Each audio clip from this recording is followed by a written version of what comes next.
በ2018 የኢትዮጵያ ሴቶች ፕሪሚየር ሊግ ጥሩ የውድድር ዓመትን እያሳለፉ ከሚገኙ ጠንካራ ክለቦች መካከል ቀዳሚው ክለብ ነው ኢትዮ ኤሌክትሪክ። በ12ኛ ሳምንት ተጠባቂ ጨዋታ ጠንካራውን የኢትዮጵያ ንግድ ባንክ ሴቶች ቡድን 1-0 በመርታት መሪነቱን አጠናክሯል። ሊጉ ካለፉት ዓመታት በተሻለ ዘንድሮ ጥሩ ፉክክር እየተደረገበት እንደሚገኝ አሰልጣኙ ነግረውናል። የ2018 ውድድር እጅጉን በጣም ጥሩ ውድድር ነው። ሁሉም ቡድኖች በጣም ፈታኝ በሆነ መልኩ ነው ውድድራችንን እያደረግን ያለ ነው። ታች ላይ የምትለው አይደለም፣ የማይገመቱ ውጤቶች እየተመዘገቡ ነው። የ2018 የውድድር ፎርማት እጅጉን ደስ የሚልና ተፎካካሪ ያለበት የውድድር መድረክ ነው። በውድድር ዓመቱ ጠንካራ ተፎካካሪ ክለብ ሰርተናል። የውድድር ዓመቱን በውጤት ለማጠናቀቅ ጠንክረን መስራታችንን እንቀጥላለን። አሰልጣኝ ኤርሚያስ እኛ እንደ እቅዳችንን ለማሳካት ከመጀመሪያ ጀምሮ ጥሩ ዝግጅት አድርገናል።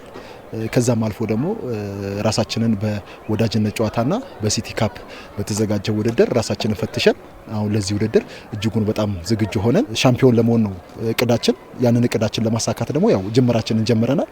ገና ብዙ ጨዋታዎች ይቀሩናል። እነዛንም በጥሩ ስነልቦና ሆነን ጨዋታውን ዊን ለማድረግ ነው እቅዳችን። በክለቡ ጥሩ የውድድር ዓመትን እያሳለፉ ከሚገኙ ተጫዋቾች መካከል የፊት መስመር ተጫዋቾቹ ማህሌት ምትኩና ዳግማዊት ሰለሞን ይገኙበታል። እንደ ክለብ በጋራ መስራታችን ውጤታማ እያደረገን ይገኛል። በክለቡ አዲስ ታሪክ ለመስራት እንደ ቡድን እንደሚጥሩም ተጫዋቾቹ ተናግረዋል። እኛ እየሰራን ያለነው ለዋንጫ ነው።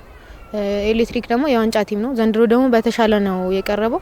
ኮቻችን የሚሰጠንን እያንዳንዷን ነገር ሜዳ ላይ እየተገበርን ነው ብዬ ነው ማስበው እና በተሻለ መልኩ ኤሌክትሪክ ዘንድሮ የዋንጫ ቡድን ነው ብዬ አስባለሁ። ዘንድሮ አጀማመራችንም ከሲቲ ካፕ ጀምሮ አሪፍ ነበረ። እንደ ቲም ነው የምንጓዘው፣ እንደ ግል የሚባል ነገር የለም። እንደ ቲም ስለምንጓዝ አሸናፊነታችንን ይዘን እየቀጠልን ይገኛል። ያው ማንኛውም ቲም እንደሚመኘው ሻምፒዮን ነው። እኛም ኤልፓ ከተጫዋቾች ጋር የምንመኘው ከአሰልጣኞች ጋር የምናስበው ዋንጫ ነው።